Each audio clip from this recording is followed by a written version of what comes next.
In a KOIN 6 follow-up, the largest nurses strike ever in Oregon is expected to pick up and start next Tuesday. A letter sent out by the Oregon Nurses Association, though, now asking for all nurses to stand in solidarity by not accepting travel nurse contracts. So Providence is now accusing the nurses union of endangering patients by trying to cut hospitals off from these temporary workers. Joyce O'Gary live tonight, digging deeper on what patients can expect during this strike. Joyce? Jeff and Liz, this is the letter we're talking about. Providence is calling on the union to be careful with their words to avoid impacting patient care.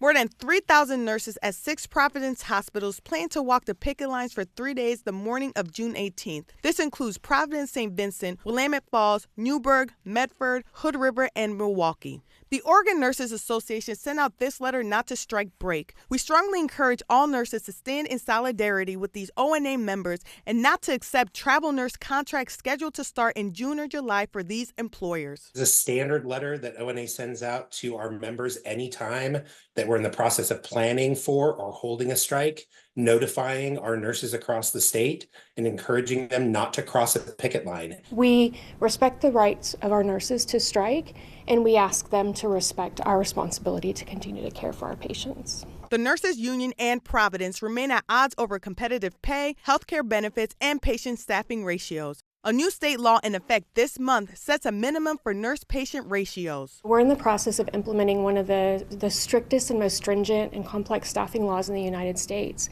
So we're only a couple of weeks in implementing that law, which establishes nurse-to-patient ratios and staffing standards that we will be required to follow. Providence isn't listening to their nurses.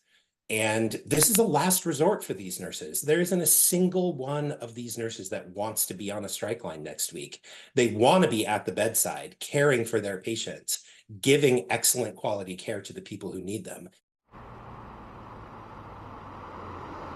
And the strike is planned for 3 days starting on Tuesday. Replacement workers were hired for 5 days, so Providence nurses may return back to work on Sunday.